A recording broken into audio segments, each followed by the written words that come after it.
पैसा जब इंसान के पास आ जाता है तो इंसान भूल जाता है कि वो कौन है, और जब पैसा उसके पास से चला जाता है तो दुनिया भूल जाती है कि वो कौन है।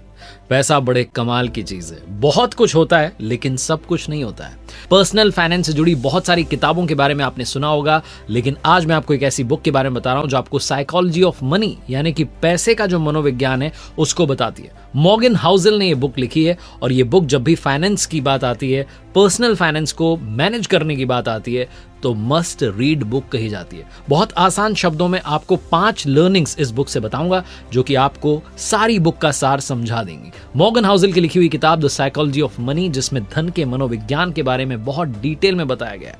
हर इंसान का पैसे को लेकर के अपना अपना नजरिया होता है। कुछ लोग कहते हैं कि पैसा बहुत कुछ होता है, कुछ लोग कहते हैं कि मनी डजंट मैटर, पैसा मैटर नहीं करता, खुशियां मैटर करती हैं। तो आइए सीखते हैं 5 बड़ी बातें द साइकोलॉजी ऑफ मनी से। सबसे पहली लर्निंग जो कि द साइकोलॉजी ऑफ मनी से मैंने सीखी है वो है पैसा बर्बाद मत करो। अगर मैं आपसे पूछूं कि आपको एक खूबसूरत बंगला मिल सकता है या फिर आप 30 लाख रुपए कमा सकते हैं, तो बताइए आप क्या चुनना चाहेंगे। कुछ लोग कहेंगे कि मुझे बंगला चाहिए, कुछ लोग कहेंगे मुझे पैसा चाहिए। कई सारे लोग आपसे इस तरीके के सवाल करते होंगे, और जब ऐसे सवाल आपके सामने आते होंगे तो आपका दिमाग घूम जाता होगा, क्योंकि पैसा एक ऐसी चीज है जो आपके दिमाग को संशय में, कंफ्यूजन में डाल देता है। इस पैसे को समझने के लिए अपने माइंड को समझना भी बड़ा इंपॉर्टेंट होता है। अगर आपका हाल कुछ ऐसा है और आप भी इस तरीके के सवालों से परेशान रहते हैं, तो ऑथर ने इस बुक में किस्सा बताया। वो कहते हैं कि जब मैं अपने कॉलेज में था तब पैसे इकट्ठा करने के लिए वेटर का जॉब किया करता था, और जिस जगह पर काम करता था वो लॉस एंजलिस के सबसे महंगे होटल में से एक था। एक दिन कहते हैं मॉर्गन हाउसेल की जब मैं अपनी जॉब पर था तो मैंने देखा एक 21 साल का मिलियनेयर वहां पर आया हुआ था।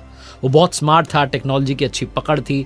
उसने वाईफाई राउटर का एक ऐसा कंपोनेंट तैयार किया था जिसके लिए उसे काफी अच्छे पैसे मिले थे। उसने बहुत सारे अलग अलग स्टार्टअप शुरू किए और उन्हें बेच दिया। मनी मैनेजमेंट में हालांकि वो खास नहीं था, क्योंकि उस लड़के को अपने पैसे की नुमाइश करना, दिखावा करना, शो ऑफ करना बहुत पसंद था। जहां भी जाता था अपने साथ में नोटों की गड्डी लेकर के जाता था, और वेटर को भी कई बार टिप के नाम पर मोटी नोटों की गड्डी दे देता था।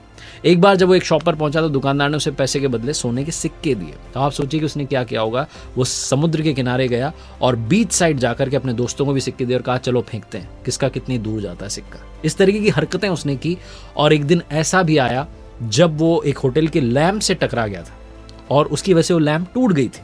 लैंप टूटने की वजह से जो होटल मैनेजर था उसने कहा कि भाई $500 का खर्चा है।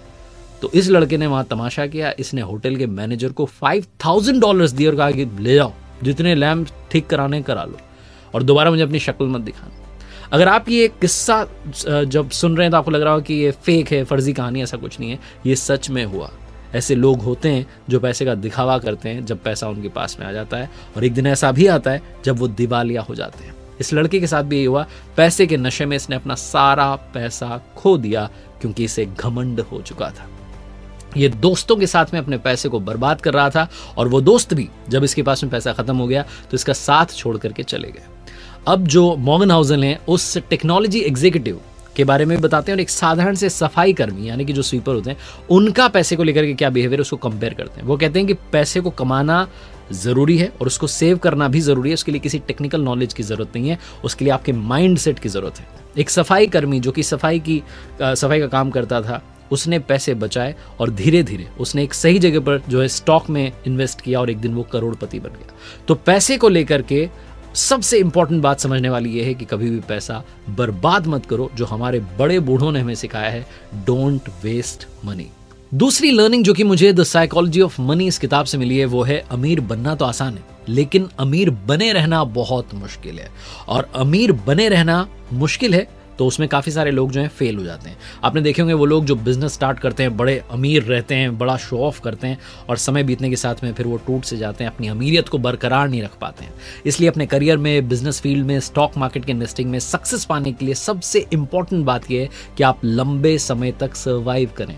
और इसे समझने के लिए आप समझिए वॉरेन बफेट का एग्जांपल, जिनके साथ में बहुत सारे ऐसे इन्वेस्टर्स थे जिन्होंने स्टॉक मार्केट में इन्वेस्ट किया था, लेकिन वॉरेन बफेट की तरह लगातार सक्सेसफुल नहीं बन पाए, क्योंकि वो लंबे समय तक स्टॉक मार्केट में सर्वाइव नहीं कर पाए। अमीर बनने के बहुत सारे तरीके होते हैं। आप कोई भी काम करके अमीर बन सकते हैं, लेकिन अमीर बने रहना बिल्कुल वैसा ही मुश्किल काम है जैसे कि सक्सेसफुल बने रहना। सफलता मिल जाती है। आजकल डिजिटल की दुनिया में वायरल कोई भी कभी भी अचानक कहीं से हो जाता है, लेकिन वायरल होते रहना बहुत मुश्किल काम होता है। इस मुश्किल काम का सीक्रेट ये है कि आपको एक्सेप्ट करना होगा कि दुनिया में कोई भी चीज़ हमेशा के लिए नहीं रहती। अगर आपके पास में कोई चीज़ आज है तो उसकी वैल्यू कीजिए और ये समझ के चलिए कि इस दुनिया में नथिंग इज परमानेंट, कुछ भी परमानेंट नहीं है, सब कुछ टेम्पररी है। तो आप बहुत तरीके से सलीके से चलेंगे और आप दुनिया में सक्सेसफुल बने रहेंगे। ये फॉर्मूला आपको मिल जाएगा। जैसे इस बुक के ऑथर मॉर्गन हाउसल ने कहा कि रिच होना और रिच बने रहना आसान नहीं है, इसीलिए जैसे आज हमारा सेफ है लेकिन फ्यूचर भी सेफ रहे इसकी कोई गारंटी नहीं है अगर हमने आज फ्यूचर के लिए कुछ प्लानिंग नहीं की। तीसरी बड़ी लर्निंग जो कि इस बुक से मिलती है, नो वन इज क्रेजी। दुनिया में कोई भी मूर्ख नहीं है। अगर आपको बहुत सारे लोग ऐसे दिखते हैं जो कि पैसों के साथ में मूर्खता वाला व्यवहार कर रहे हैं, आपको लगता है कि क्या कर रहा है, पैसे उड़ा रहा है, तो मूर्ख नहीं है, बेवकूफ नहीं है। आजकल की जनरेशन कई बार ऐसा लगता है कि शो ऑफ करने में पैसा खर्च कर रही है, गेमिंग के पीछे दौड़ रही है, लॉटरी का टिकट खरीद रही है। तो लोग वही काम कर रहे हैं जो उनका माइंड करना चाह रहा है। कई लोग गरीब होते हैं, उनको लगता है कि हम इमरजेंसी के लिए पैसे अरेंज नहीं कर सकते, लेकिन अभी जो है उसको तोड़ा लेते हैं, अभी तो जीवन को जी लेते हैं। तो लोगों का जो एटीट्यूड है वो पैसे को लेकर के अलग अलग प्रकार का है। कई सारे लोग ऐसे भी हैं जो कहते हैं कि पैसों की सेविंग करना हमारे लिए पॉसिबल नहीं है, क्योंकि हम जितना कमा रहे हैं उससे ज़्यादा खर्च हो जा रहा है। तो इसलिए हम ये सोचते हैं कि जो भी है बस उसको जी लो। ऐसे कई सारे लोग होते हैं जो बड़ी गाड़ियों के बारे में सोचते हैं, बड़े घर के बारे में सोचते हैं, महंगे स्कूल के बारे में एडमिशन कराने का सपना रखते हैं।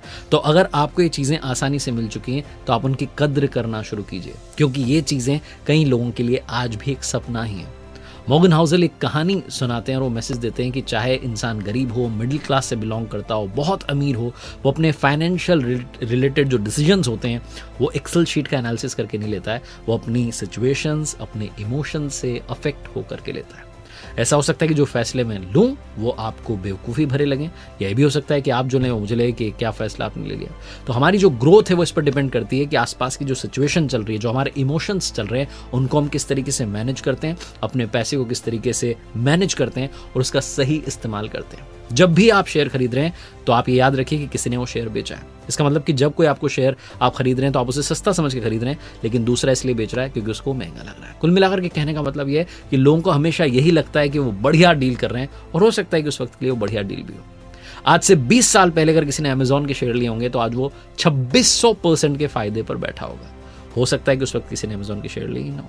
तो कुल मिलाकर के कहने का मतलब यह है कि पैसे को लेकर के कोई भी मूर्ख नहीं है, वो अपने आसपास की सिचुएशन, अपने इमोशंस के हिसाब से डिसीजन ले रहा होता है। चौथी लर्निंग जो कि इस बुक से मिलती है, पैसा कभी भी काफी नहीं होता। हमेशा आपको ऐसा लगता रहेगा कि पैसा और मिल जाए तो बढ़िया रहे, लेकिन यही दुख का कारण है। साइकोलॉजी ऑफ मनी के बारे में बताने के लिए कोलकाता के रजत गुप्ता का एग्जांपल देते हैं ऑथर। कहते हैं कि 40 साल की उम्र में अनाथ होने के बावजूद एक बड़ी कंपनी के सीईओ बन गए थे। 2008 में उनके पास में $100 मिलियन थे। वो चाहते तो इंटरेस्ट इनकम के जरिए बैंक में पैसा रखा रहता और उसके जरिए ही वो इंटरेस्ट इनकम से कुछ और पैसे कमाते, लेकिन वो उससे संतुष्ट नहीं थे। वो करोड़पति से अरबपति बनना चाहते थे। लालच आ चुका था और उन्होंने ऐसा काम किया जिससे उनकी बरसों की बनाई हुई जो रेपुटेशन थी वो मिट्टी में मिल गई। बोर्ड मीटिंग में जो सीक्रेट इंफॉर्मेशन मिलती थी उसे फाइनेंशियल प्रॉफिट के लिए बेच देते थे और इनसाइडर ट्रेनिंग के गुनाह में उन्हें जेल भेज दिया गया। रजत गुप्ता के इस एग्जाम्पल से ऑथर समझाना चाहते हैं कि ऐसे बहुत सारे लोग हैं जिन्होंने अपने फाइनेंशियल गोल को अचीव कर लिया, लेकिन दूसरा फाइनेंशियल गोल तुरंत अचीव करना चाहते हैं। ऐसे लोग रुकते नहीं हैं और इसी चक्कर में लालच कर बैठते हैं, और लालच जो है सब कुछ तबाह कर देता है। ज्यादा पैसों का लालच, पैसा तो कभी भी आपको काफ़ी नहीं लगेगा, कभी भी आपको ऐसा लगेगा कि पर्याप्त है, आपको लगेगा थोड़ी और भूख जो है बची है। तो अगर आप यही सोचते रह जाएंगे, दूसरों से अपनी फाइनेंशियल ग्रोथ को कंपेयर करने लगेंगे, तो इस वक्त की जो शांति है, जो इस वक्त का सुकून है, उसे खो बैठेंगे। और आखिरी लर्निंग जो कि इस बुक से मिलती है, द साइकोलॉजी ऑफ मनी के ऑथर मॉर्गन हाउसल कहते हैं कि लक और रिस्क दोनों भाई भाई हैं। भाग्य और जोखिम साथ साथ चलते हैं, हम लोगों के जीवन से जुड़े हुए हैं।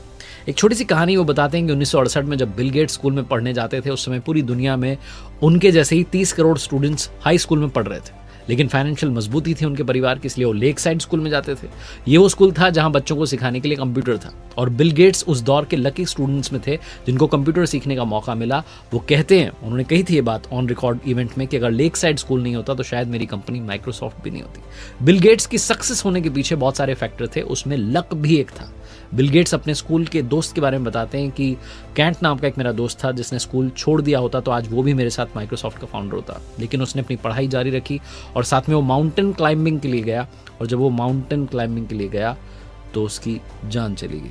माउंटेन क्लाइंबिंग के लिए लाखों लोग जाते हैं, उनमें से किसी एक की जान जाती है और वो शायद कैंट निकला। रिस्क ली कैंट ने, वो वहाँ गए, जो कि बड़ा जोखिम भरा काम था, उन्होंने किया और वो दुनिया छोड़ के चले गए।